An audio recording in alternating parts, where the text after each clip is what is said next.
I've stayed in touch with a special group of women I introduced you to first last October. They shared their stories of survival for Breast Cancer Awareness Month. Here's a look back.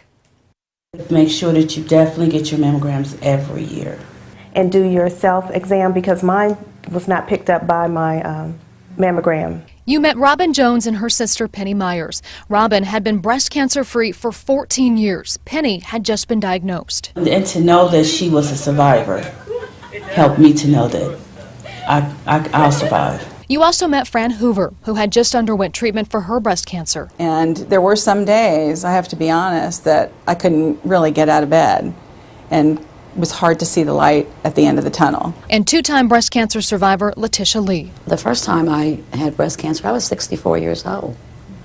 And I'm 71. So, you know, it can happen to young people, older people. Women have to talk about it. I mean, I didn't do anything bad to get breast cancer. All right, so that was 2012. I asked them all to come back and talk about what's happened over the past year. Some hairstyles have changed, and so has one woman's diagnosis, but their grace and courage remain.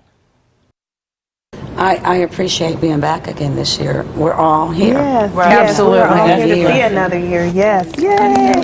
Yes, yes. Gratitude overflows here, and so does the coffee. It's the first time the women are meeting since watching one another's stories last year on 2 News during Breast Cancer Awareness Month.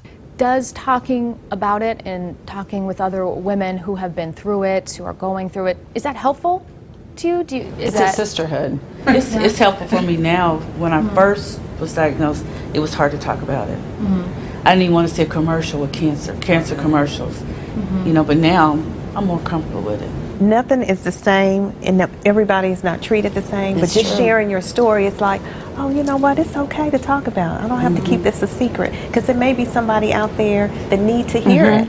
You know, that actually need to hear that. Right. Like Robin's story. Last year, she was a 14-year cancer survivor, but just a few months ago, she found a lump. You caught your lump the first time around too, didn't you? So here goes the second time you caught your own breast cancer again. Again, nothing ever shows up on my mammogram, and then they started doing the ultrasound, and it was all clear. And then just doing self-examinations and knowing your body, and you feel something that just doesn't feel right.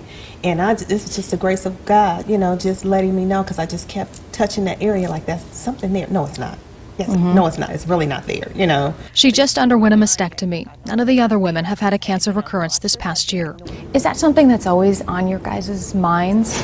No, not on my mind. Not for me. It's not. I don't think about it every day. Fran, a little bit? A little bit. I was going to say I'm not. A little bit. It's not, I don't wake up every day thinking about it, No, but I don't either. it sort of seeps into my brain when I least expect it. You know, it's part of who I am. It's not who I am, but it's definitely a part of my life now. Life is certainly a journey. And we've all been on one heck of a journey Yes, we have. in our lifetime. You know, there's so many things that can be done, and a positive attitude is going to make a big difference in your treatment plan. They say the fight isn't easy, but it's always worth it. You have faith, hope, and you just keep going. Every day is a gift. Every day is a gift, yes. And all of the women receive care at Good Samaritan Hospital. And last year I introduced you to the young mother, Terry De Silva, battling stage 4 metastatic breast cancer. Terry has since moved out of state, but I did catch up with her as well via video chat, and I will tell you all about her and the new approach that she's taking to battling her disease tonight on 2 News at 10 and 11.